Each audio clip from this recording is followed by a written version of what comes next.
The Agenda with Steve Paikin is brought to you by the Chartered Professional Accountants of Ontario. CPA Ontario is a regulator, an educator, a thought leader, and an advocate. We protect the public. We advance our profession. We guide our CPAs. We are CPA Ontario. And by viewers like you. Thank you. How did the September spike become the October surge? Tonight, what we're doing wrong and right as COVID-19 case counts climb. Plus, our Ontario hubs find out how to become one of this province's much-needed personal support workers. And from reimagining policing to boosting democratic citizenship, we've got the Agenda's Week in Review.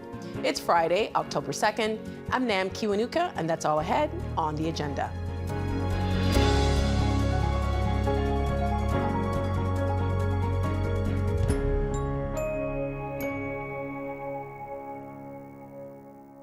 Earlier this week, Ontario health officials projected the province could see as many as 1,000 new COVID-19 cases per day in the first half of October.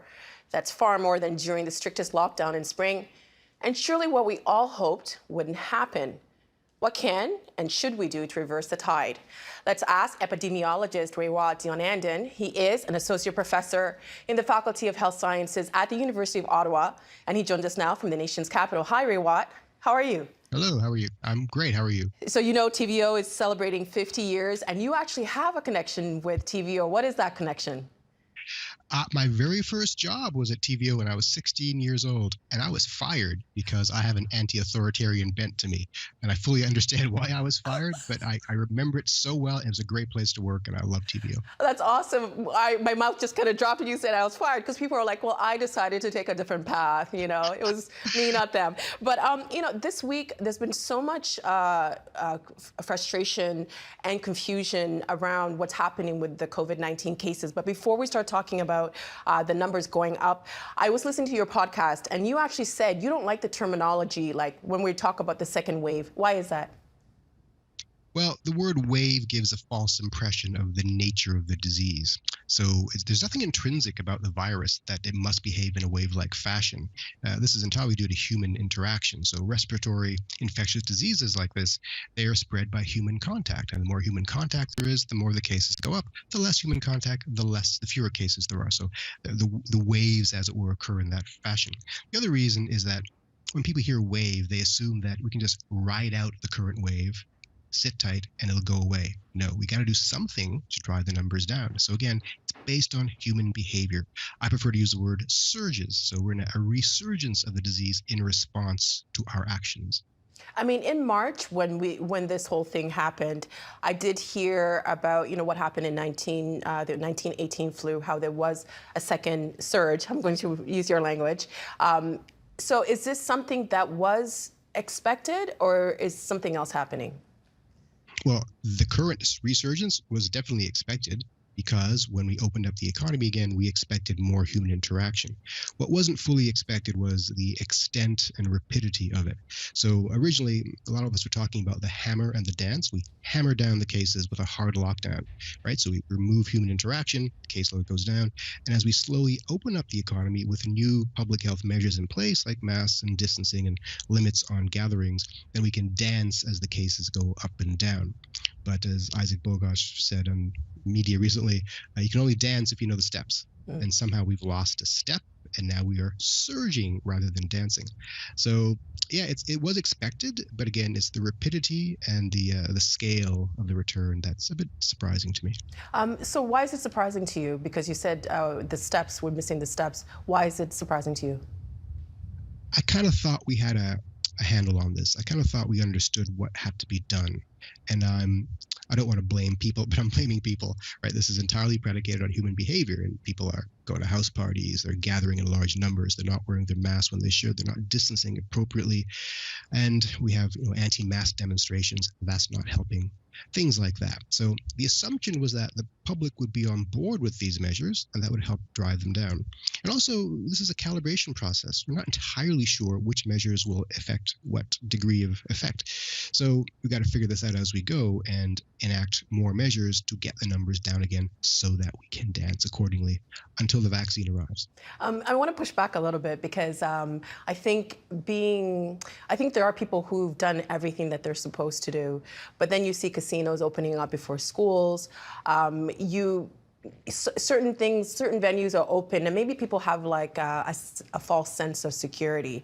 So do you think that maybe the messaging behind the severity of this from the government is partially to blame? Oh yeah, the messaging has been atrocious, from many angles. About what to do, when to do it, who's got to do it, what the priorities are, and what the risks are.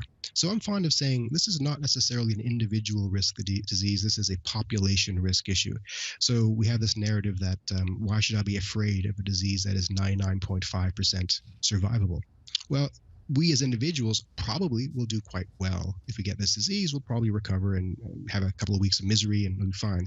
But 0.5% or so of the population will not. And when this is scaled up to very large numbers, that means a lot of suffering, a lot of death, and more importantly, actually, a lot of hospital usage that impacts other lifestyle considerations like elective surgeries and so forth.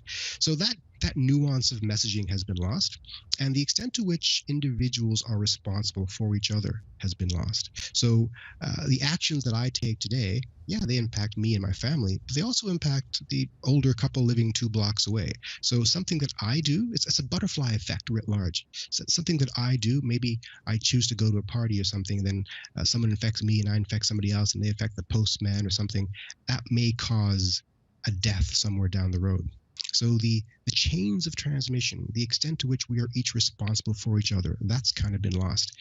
No one anticipated when this pandemic started that we'd have to invest so much on messaging and communication, not just in getting, the risk message out there, but also in combating misinformation and active disinformation coming from certain political quarters. So we're rewriting the public health communication textbook in real time here. Do you think also, because we hear so many different terminology, we hear rapid tests, we hear this, do you think that people are not understanding what the situation is because maybe the language is not layman's? It's a really good point. Yeah, I think that's the case. And whose job is it to deploy that language accordingly? Public health's job, it's government's job, it's educators like me, it's media people like yourself. We all have a role to play in this. At the same time, the whole world is getting a crash course in the fundamentals of epidemiology, which is great from my perspective. So how do we combat this? I don't know, but it is indicative of a failure to invest in science education for many decades now. So that is fueling the ability of misinformation campaigns to find purchase in our landscape. So this disease has really revealed many cracks in our society. The inequalities, the boorishness, a lot of the selfishness as well, but also the extent to which we have failed to inoculate our public with appropriate science education and critical thinking.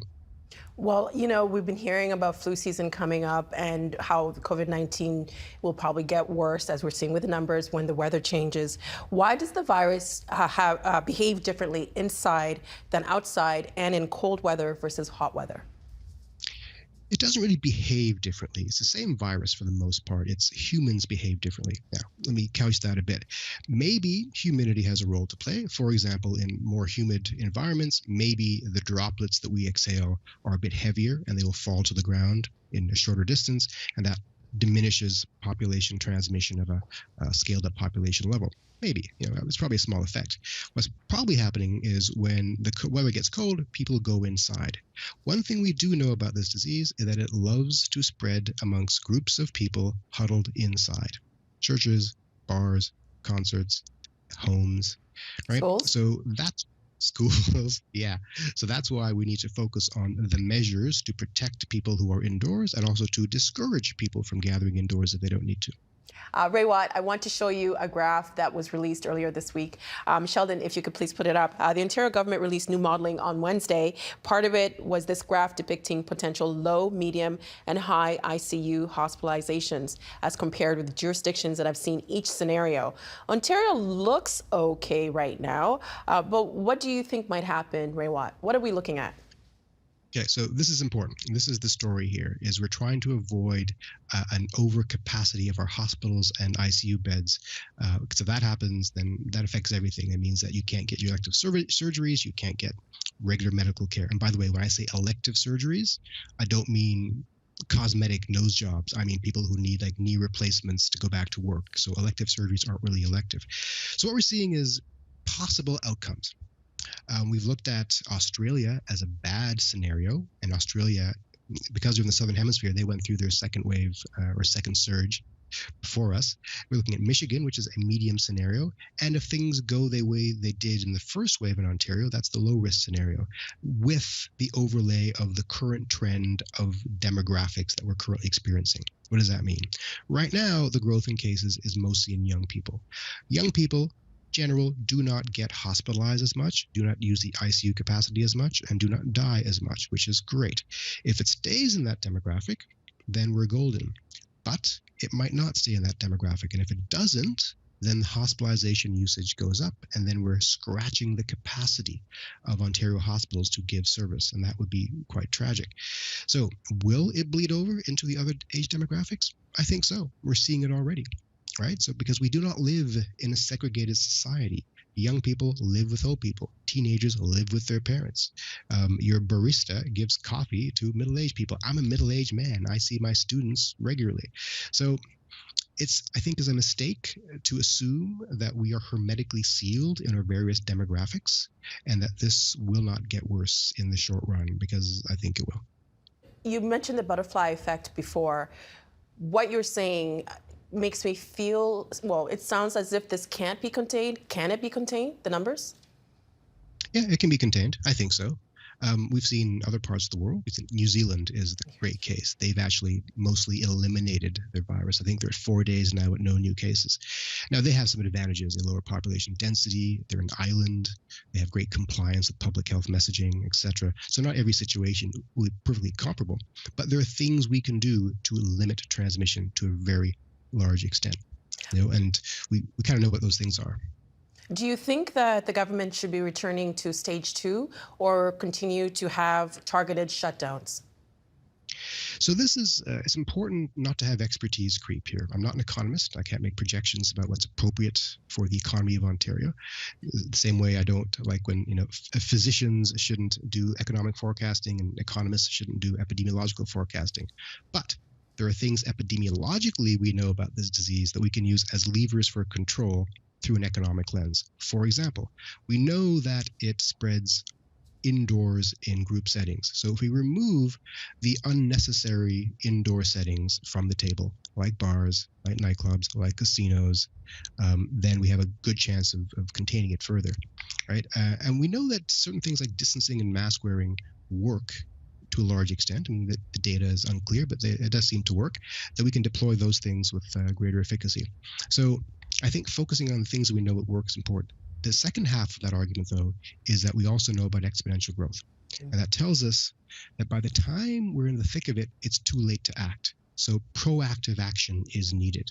When you see the caseload start to rise in the hospitals, you're probably going to see some more suffering before any actions you enact now bear fruition. So acting before you see the suffering is important. So to answer your question directly, I don't know, but if I were to hazard a guess or an opinion, I would favor targeted lockdowns, a more strategic approach, because A, I don't think the public will tolerate another hard lockdown, and B, we know better about the disease now than we did back in March. Back then we used the hammer, we can use the scalpel now. And the scalpel tells us just take out those opportunities for large indoor spread and minimize group gatherings and focus on those geographies that are particularly problematic and reassess in real time as the data tells us. So I think we can avoid the hardship by being proactive and being definitive having a firm hand on the leadership right now about where to direct our resources. So if we were to take this proactive approach instead of a reactive approach, you've mentioned cases rising in young people, and young people, the numbers are climbing. I think part of the confusion around this is that a lot of young people do jobs where they're frontline, where they're in contact with a lot of people. And yet you keep hearing that young people are partying or, so we have to find a way to be able to communicate to that group without putting them on the defensive. So whose role would that be to not make these assumptions around certain groups that could be causing the numbers to climb? Everybody's role. My role as an educator, your role as a person in the media, definitely government's role, and the scientist's role in getting the data out there. I'm very sensitive to this. I don't want to blame a demographic, because I know many of my students, for example, are very responsible people. But as you mentioned, they live in group housing. They can't distance themselves. They're frontline workers. They haven't got the resources to protect themselves. So it's incumbent upon the state to give them the resources, to give them sick days, for example, to stay out of the workplace if they're symptomatic, to be able to test them rapidly in order to determine if they're infectious or not. The messaging aspect of it is nuanced, right? Blame does not work. I'm fond of talking about the carrot and the stick for messaging. It comes out of advertising. The stick is the scolding. You're bad. Don't go to parties. The stick is also the law. We will give you a bylaw citation if you have a house party. And the stick works to a large extent. But the carrot has not been explored fully. What's the carrot here? The carrot, I think, is the narrative of heroism. It's heroic to not go to that party because you want to keep your fellow citizen alive. It's also, there's an incentive around what I call the society level marshmallow test. If you remember the marshmallow test from first year psychology, that's when they give a kid a marshmallow and say, if you can wait 1 hour, I'll give you 2 marshmallows. So it's a test of delayed gratification. So we're asking people, delay your gratification. Issue your socialization for a few more months. And if you do that, the reward, the 2 marshmallows, will be a more open economy that allows us to thrive and to socialize more. So that nuance of messaging has not been appropriately conveyed. And I don't want to blame anyone for failure of that level, because who's got the time or resources? The public health budget is directed towards managing cases and contact tracing and testing. And they have like 1 or 2 people to manage a social media feed. They haven't employed any marketing firms to get the messaging across in a more strategic manner. But we might have to do that. No one anticipated that we would have these issues in 2020 when a pandemic came. We always thought it would be like in the 90s, the non-smoking campaign or the seatbelt campaign. It would be like that. But we're in an era of instantaneous communication, of instantaneous misinformation, of active disinformation. A good third of my day is spent combating misinformation online. It's amazing how deeply entrenched it is. And a lot of it is intentional. So how do you do this? I don't know. I mean, this is a question that's been erupting ever since the 2016 U.S. elections, when fake news became part of the zeitgeist, right? So that's all wrapped into this. We need to invest more resources.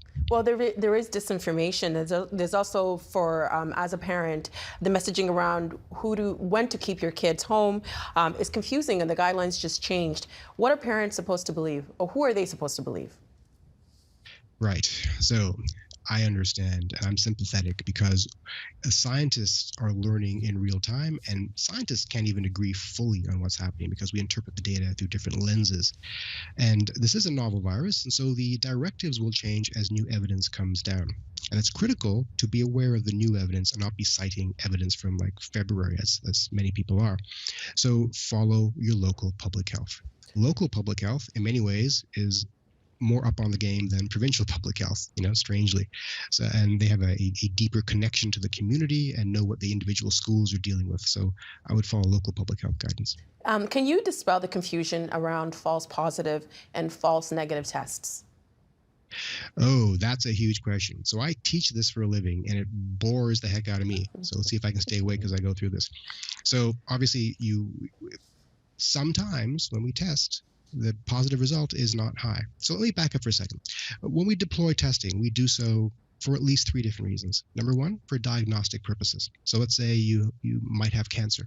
knock on wood, and you go to the hospital and we give you like a biopsy to test if you have cancer or not, it's unlikely that if you test positive, that's a fake positive. It's also unlikely if you test negative, it's a fake negative. You can be pretty sure that test is accurate.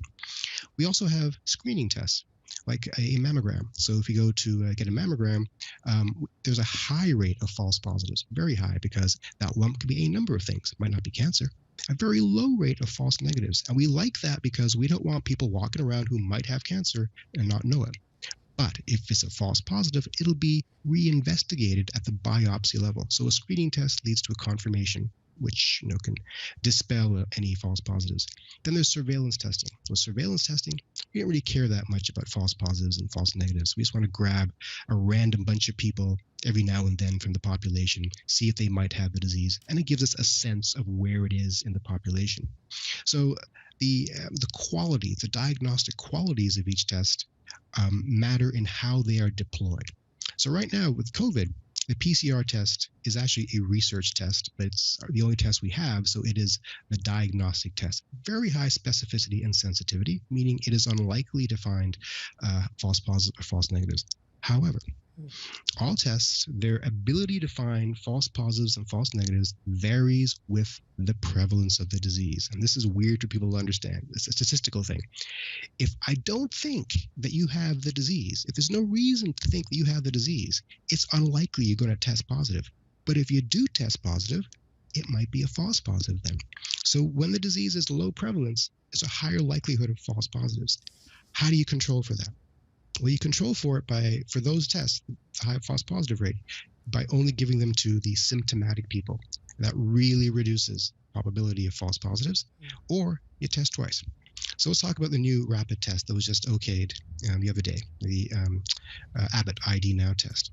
It has a fairly high false positive rate when the prevalence is low, when we don't think you have a reason to have the test. So what do you do with that? You only use it in high prevalence areas like downtown Toronto or Ottawa, or you only use it with very symptomatic people, or you can use it as a screening test and then follow up with a second test if they test positive. So it matters how you deploy the test. As the new tests come in, like the new rapid antigen test, they probably don't have very high sensitivities or specificities. We can use them as screening tests or as surveillance tests, but reserve the PCR test for clinical diagnosis, because that capacity is being stressed right now. Hope I didn't confuse you further. Well, we only have a few. No, I mean, the information is power. We only have a few minutes, and I want to get another few questions in. We've been hearing a lot about the need to be outside. If you're outside, it's better for you. But I've been thinking, can being outside give people a false sense of security from contracting COVID-19, especially as the weather gets colder? Right. Nothing's perfect. So all these measures, mask wearing, distancing, using an air purifier, all that stuff is great. It really drastically diminishes your chances of exposure, but doesn't reduce it to zero. So if you are sitting outside next to somebody for hours on end, that's a high-risk scenario if you don't know that person and they're infected. If you're walking by somebody and going for a walk or something, very low risk. So I don't think it's a false sense of security so long as you remember that duration of exposure and intensity of exposure also matter. It's not a panacea. It just greatly reduces probability. Could Ontario be doing a better job of contact tracing? Yes. And I don't blame the contact tracers. We need more contact tracing resources. We need more powers for the contact tracers. Maybe they should be checking social media feeds if they're not already. We need more use of the app. We need people to remember where they've been. We need maybe businesses to take the ledger more seriously. If you go to a restaurant, signing in and making sure you provide real information so we can find you if you've been exposed. There are things citizens can do to make this easier. We've been hearing that life is not going to get anywhere near to what it was before until we have a vaccine. In your opinion, how long do you think that would be? Okay, I always get in trouble for making this prediction. So we have a number of great vaccine candidates being trialed right now. I anticipate we'll have one to market by early next year, maybe as late as spring of next year. That probably means we'll have it in Canada by the summer, maybe deployed to healthcare workers and high-risk populations by the fall. It takes a few weeks or months to get an immune response. That means maybe we'll have sufficient people with an immune response by the end of next year. That doesn't mean we'll be normal, but it means we won't be afraid of this disease by next fall.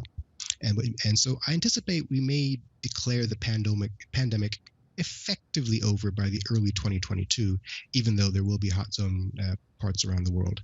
So normality, like the way things were in 2019, end of 2022. That's 2 years.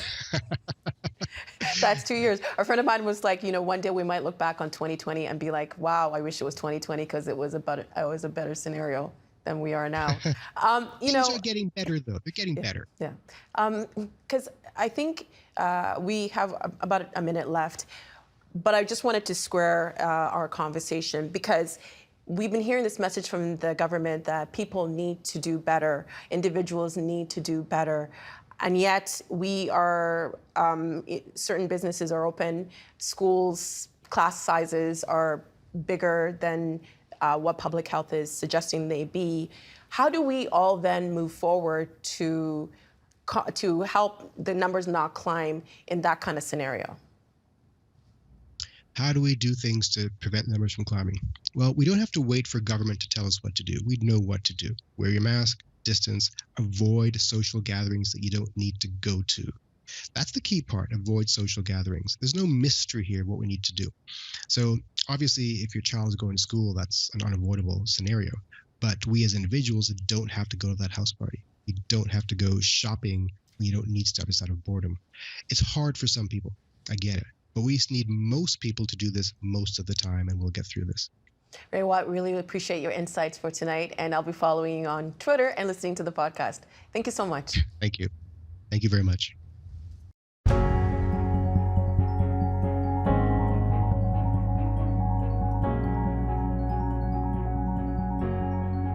Rarely has the wider world been more aware of the critically important work of caregivers such as personal support workers. Mary Baxter covers the southwestern part of the province for Ontario Hubs. She joins us now from London on her story about some people answering the call and training to enter that field. Welcome, Mary Baxter. Hi, Dan. Now, before we start about your latest piece for TVO.org, I thought we'd set the lines up. Let's talk about what exactly does a personal support worker do? A personal support worker looks after the personal care of someone who needs it. A lot of their daily activities. So anything from helping them shower to helping them in and out of bed to changing their briefs, perhaps feeding them. They're different from nurses, for instance, in that personal support workers can't give people their medication. So that's one difference between the two. Nurses also would look after specific physical ailments. So for instance, if there's wound care, that's something that a nurse would do, not necessarily a personal support worker. I'm curious, how risky is this type of work? Oh, wow. Ian De Silva, who is a spokesperson for the Ontario Personal Support Workers Association, told me that, believe it or not, for women in the job between 30 and 45, it was the most high-risk job just before industrial miners. Oh, wow. Obviously, we're in the midst of a pandemic. I'm curious, are personal support workers getting support from the province when it comes to wages and other subsidies? So there's been a couple of initiatives that have been announced this week, more than $50 million to help recruit, retain, and support frontline workers, and in particular personal support workers. And then on Thursday, there was an announcement of further funding to boost the wages for personal support workers up to $3, depending on where they're located and what type of work they're doing. Now, for your article, you spoke to a number of PSWs who are going through the training. What did they say about why they wanted to pursue this work? Well, before today, I would have said it's not for the money, although the province is sweetening that pot, at least temporarily. Personal support workers typically make anywhere from, a couple of dollars above minimum wage to about $25 an hour, again, depending on where they're located, with those working in long-term care receiving the most money.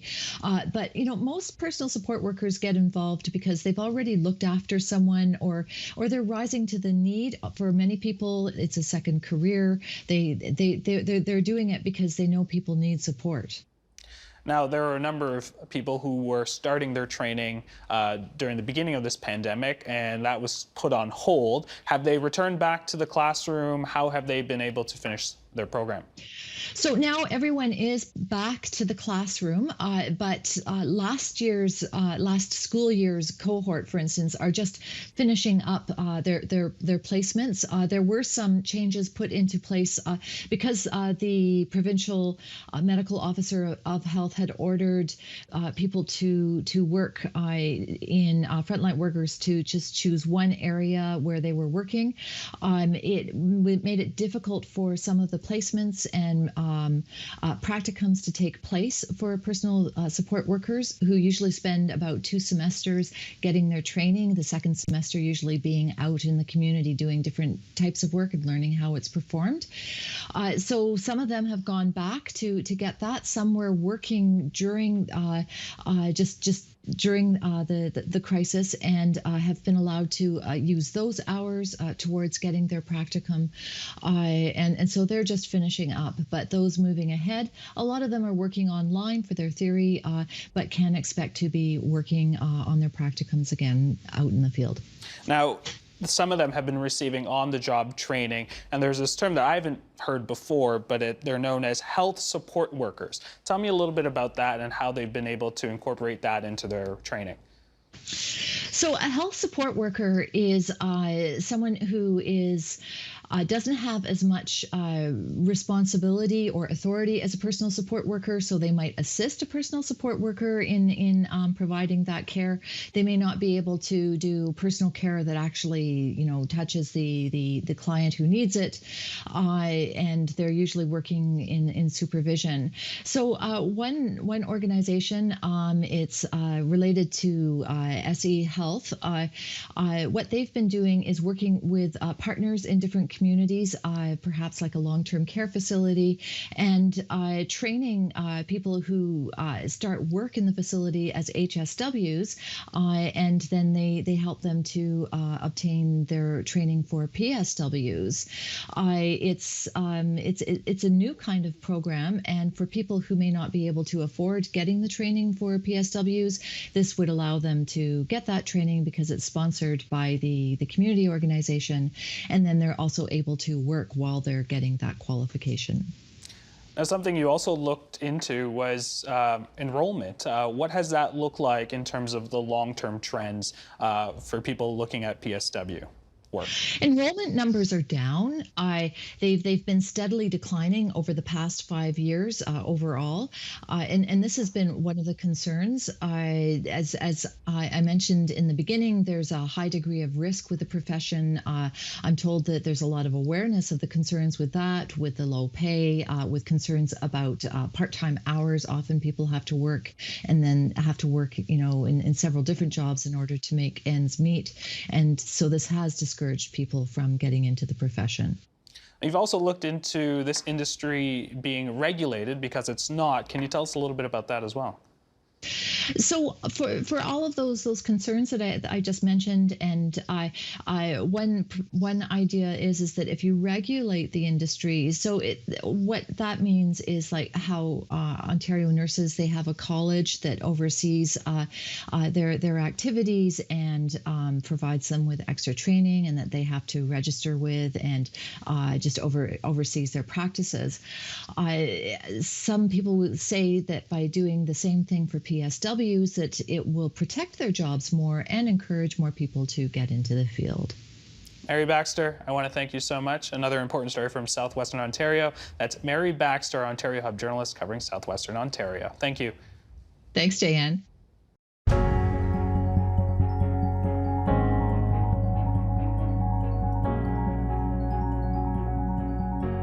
The agenda this week considered how policing might evolve, checked in with American expats after the U.S. presidential debate, and heard the case for citizens helping to bolster democracy.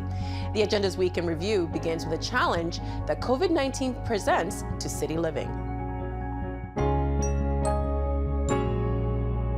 not everyone agrees there's an urban exodus happening. Here's what urbanist Richard Florida had to say back in an article in July. It reads, "We've only seen a movement out of 3 cities, New York, Boston, and Detroit. We've seen nothing of this in Toronto. There has been no massive exodus of people out of Toronto into the suburbs over and above the family formation moves we've seen before. What we're likely to see is far less a disruption or a recasting of trends and far more an acceleration of change that is already underway." Now, that was an article, Richard Florida in the National Post in July. Mary, what do you think of Richard's argument? Well, I think he's right, but I would also say this. You know, Richard lives in Toronto, but he's an American. A lot of his data sources are American, as you can see, and he's citing 3 American cities where they have cell phone data to suggest people have left.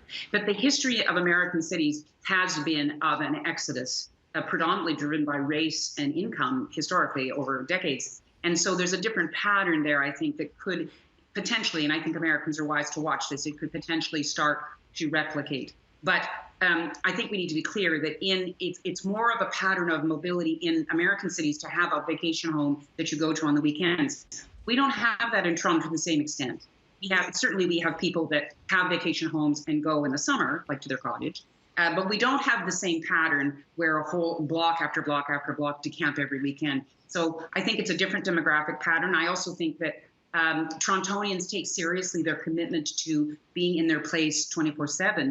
We've made a livable city. Melissa refers to this. People have invested in making this a 24/7, 7-day-a-week city. So I don't think we have the same issue. I want to respond to John, if I may, that as much as John is suggesting that, you know, that young family that's been living in a small condo and just had a baby and they're about to have a second one, they were going to be looking to get out anyway. They were going to look to make that transition. That's just a lifestyle decision that lots and lots of families make. The difference is that usually we have immigration and we have lots of people coming in to easily take up that space. And so the numbers don't necessarily reflect just exodus because there's people coming in. And I still think that's happening. And I don't know how your data can track that, John. Obviously, immigration isn't, but that's going to settle itself. We'll see immigration, I'm sure, turning. And John, I'm interested whether your data is going to be able to show this, because I'm sure you'll tell us that residential single-family homes at the moment are actually still in bidding wars in Toronto. So somebody is coming and wanting to live here. And my guess is it may be some of those condo dwellers where a decision was kind of in the back of their mind, we better think about this, we better think about this. And now they're going to they're going to take advantage of the market and they're going to buy a house now. So I just don't think it's cut or dried. I do think there are profound challenges for us in terms of rethinking the configuration of spaces generally, in terms of the supply that's going to come on next. And what does condo life need to look like that allows more space, more shared space, more public space, and can be safer? Because we have neighborhoods across the city where people are in apartments that are too small, where they are overcrowded, and where they have not been able to be safe either from the virus or from the domestic challenges of living in cramped space. So I think that's a profound challenge for city builders and people in John's industry to think seriously, how are they going to change that? With that, I'm going to let John respond. And what do you make of Richard's argument that there hasn't been a massive exodus as well?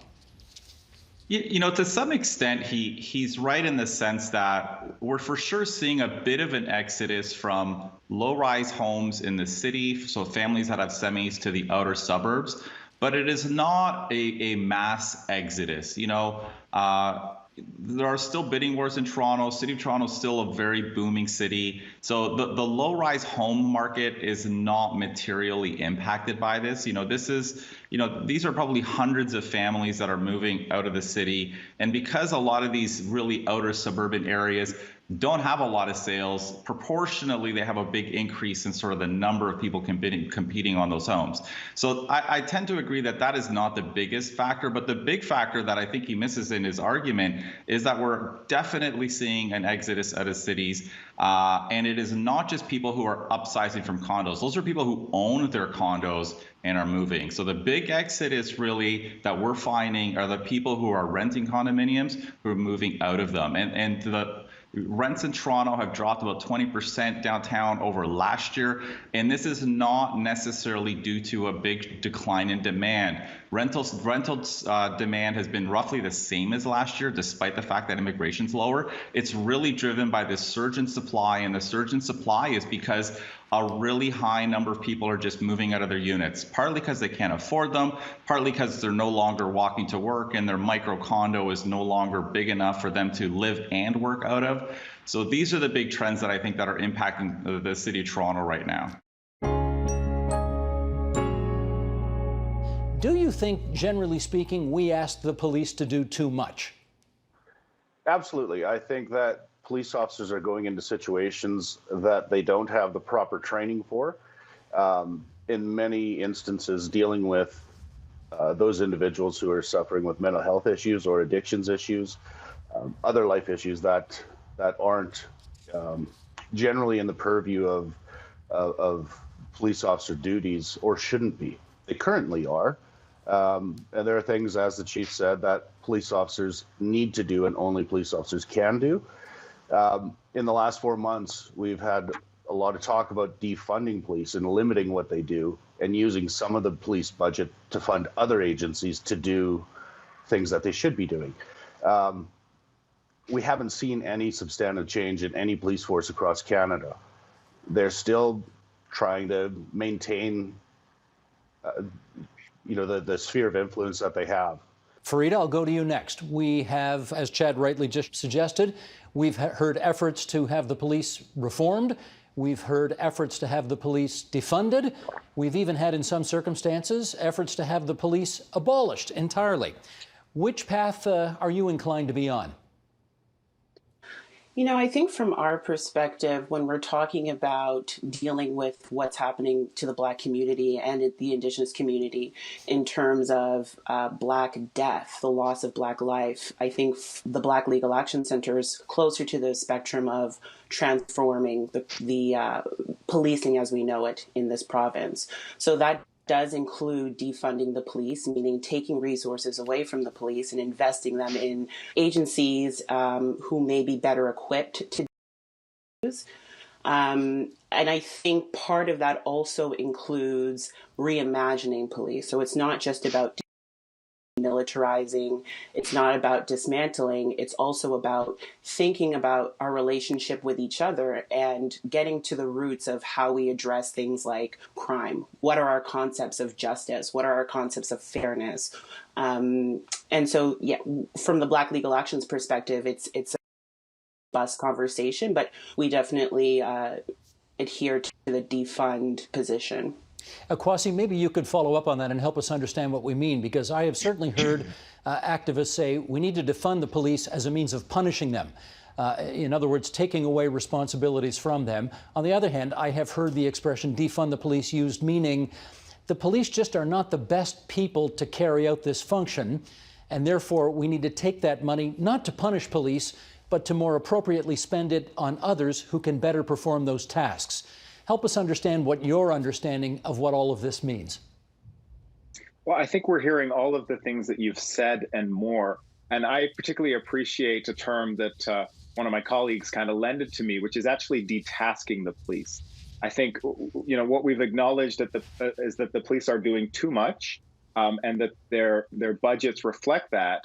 And we want to take away some of those tasks. And importantly, we know that when we have the police engage in activities that they're not the best organization or institution to engage in, we have a number of negative consequences that might flow from that. One being the criminalization of people that might not otherwise be criminalized. So we can think about this in the context of homelessness with respect to drug use when we've got police in schools, but also, of course, in relation to the use of force as well. So I particularly I'm using the term, and in the work that I'm doing in the area, use detasking the police, which recognizes that we're going to, take some of the tasks away from the police, and that there will be a corresponding reduction in the police budget to go along with that. And this isn't new. This has been acknowledged by the Canadian Associations of Chiefs of Police. This has been acknowledged by the Canadian government and in other Western nations long before the current conversations around defunding the police emerged as they have now. Chief Williams, given the way that it has just been described by Kwasi, are you on side with that kind of transformation? Well, I love the word detask, and our last speaker was quite correct that it has been discussed about at the CACP level and in the Ontario Association of Chiefs of Police level, provincially. And mental health is a really good example of a file that the police did not ask for, but again, as the only, quite often the only 24/7 response, it falls into our lap. And we have said for a number of years that police are not always the appropriate agency to respond to many of these calls. With adequate support from the provincial level, then maybe these calls wouldn't come to us in the first place. But as it sits right now, many of these calls for service, from what we hear through our community partners, there is still a role for the police often to attend in some capacity. Not always, but often there is. And that doesn't necessarily mean it has to be a police-led response, though. From my perspective, it is possible for him to win, but I don't like to imagine that reality, because I think that, like I said, I think democracy in the United States will collapse as we know it. I think it's important, though, to point out that the presidential office is not the only one on the ballot right now. And, we've seen a lot right now about the Supreme Court nomination coming up. And, American voters will be voting also on a lot of Senate races. And the senators also have a huge influence in what laws we pass, who's held accountable. I mean, I think we can see right now, Mitch McConnell is not holding President Trump accountable. The Republican senators are not holding President Trump accountable.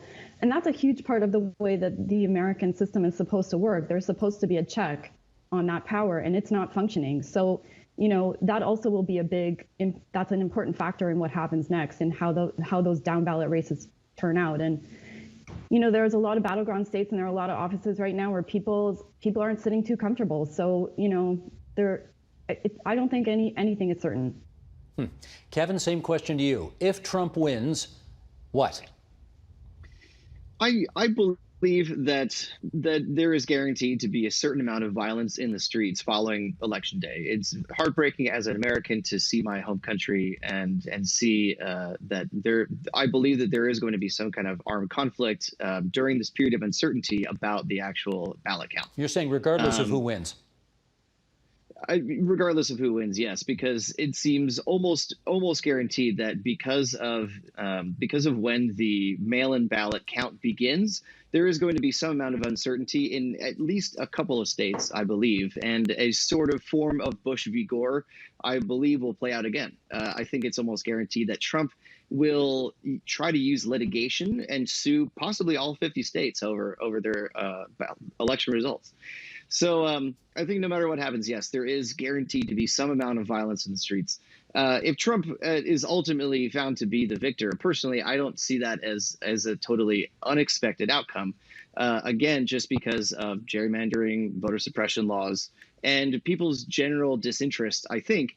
And I feel like that there are definitely voters out there who have a very difficult time distinguishing between the two. I know that it sounds preposterous, but again, I've been to 48 U.S. states, and I can tell that that if there is one kind of white guy in his 70s, another white guy in his 70s, and their policies are not radically different in the same way that somebody like Bernie Sanders might have brought, then I think a lot of people are actually just not going to vote. And to me, I think that's actually the greatest risk of this election. Partha, how about you on that question? See, I think it's quite likely that Trump will win, although the indicators suggest that he probably will not. But as the last panelist basically said, Trump has basically thrown the whole thing into turmoil by saying that there's so much fraud in this, and the fact that the postal ballots will take some time to count is going to add to that confusion.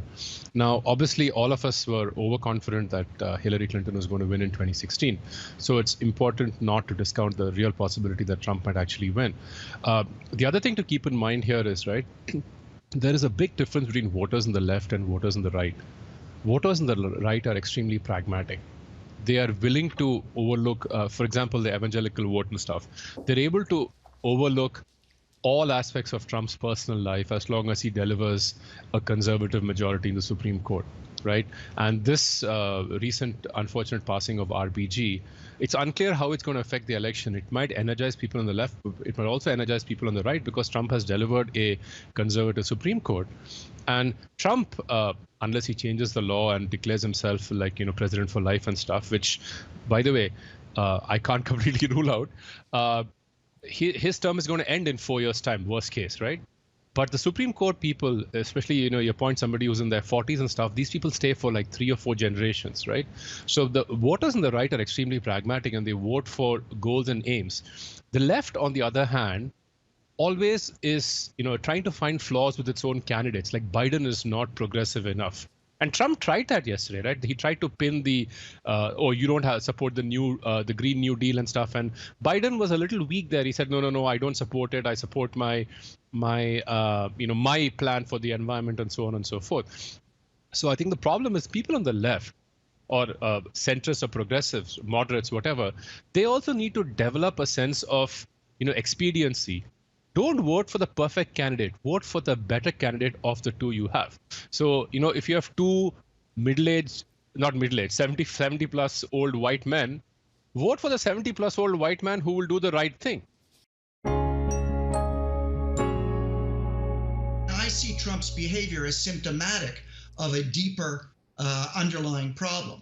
And I call it the problem of the broken system of confidence in a common epistemic foundation. Others, like Ezra Levant, for example, have identified it in terms of identity politics. So there's a kind of realignment. Others have referred to it as a problem of ideological incoherence. There are a lot of ways to come at this. It's complex. But obviously, I'm deeply, deeply troubled by what Trump is doing. Okay, but let me just, for argument's sake, throw the argument that I hear from the other side at you, which is, that's just Donald being Donald. He's just mouthing off. He's just trying to get the press's dander going. And of course, if he loses, he'll leave. What's your response to that? My response to that is that if you had a healthy, vibrant civic culture, I wouldn't be as worried about it. The problem is we don't. And that's where the whole issue of heroic citizenship really comes into the piece. And I'm so thrilled that we've got 3 of my heroes on this panel with us as living, breathing examples of what I'm talking about. But what you need to have is a society that responds to that kind of behavior, so that when you have a wild autocrat like that, making those kinds of threats and, in fact, weaponizing the disenchantment in his base, you really have to be worried, not because of what he's doing, but because the rest of us aren't sufficiently educated and conditioned to respond. Those 3 heroes of yours are still to come. They're standing by. I'd like you to broaden the lens, if you would, and tell us what other countries in the world you think are particularly at risk for the phenomenon you're describing.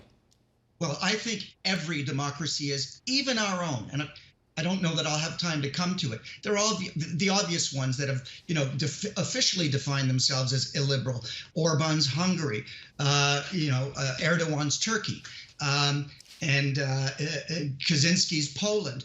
But, even in Canada, we've begun to, Canada, which is still something of a refuge in the storm of populism and of right-wing populism, still is susceptible to all of this, because ultimately we're in now a populist moment where facts are no longer the essential building blocks of our discourse.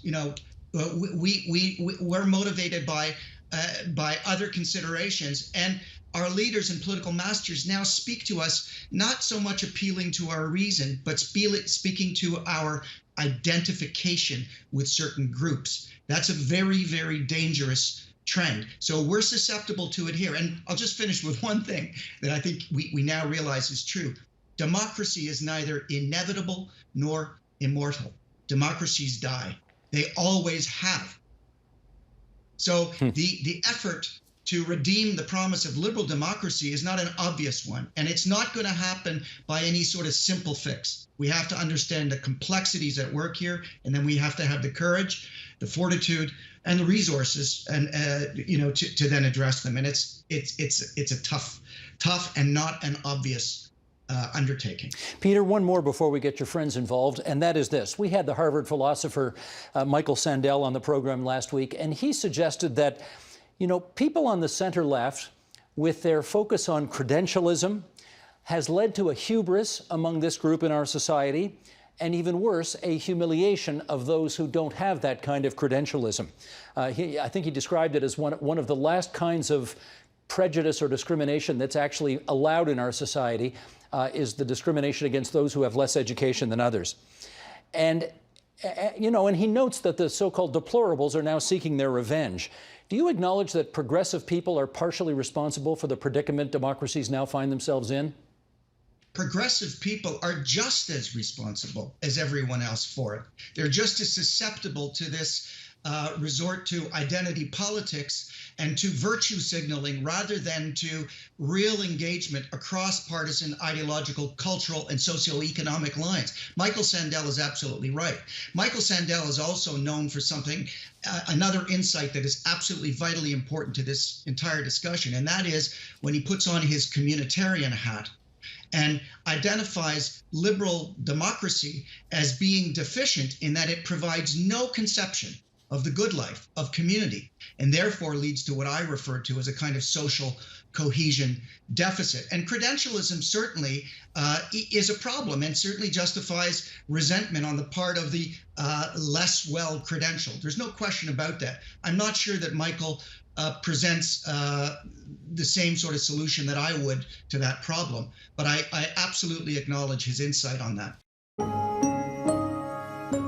That's just some of what we covered this week on The Agenda. For more, including the complete conversations, you can always visit our website, tvo.org, our YouTube channel at youtube.com/theagenda, or our Twitter feed, twitter.com/theagenda. And that's it for this Friday, October 2nd, 2020. Next week, we'll consider how Canadian foreign policy should handle relations with China, speak to CNN's Brian Stelter about his new book, Hoax, and find out how students are feeling about post-secondary life in this COVID-19 era. I'm Nam Kiwanuka. Thanks for watching TVO and for joining us online at tvo.org. Have a terrific weekend, and Steve will see you again on Monday. The Agenda with Steve Paikin is brought to you by the Chartered Professional Accountants of Ontario. CPA Ontario is a regulator, an educator, a thought leader, and an advocate. We protect the public. We advance our profession. We guide our CPAs. We are CPA Ontario. Ontario Hubs are made possible by the Barry and Laurie Green Family Charitable Trust and Goldie Feldman. And by viewers like you. Thank you.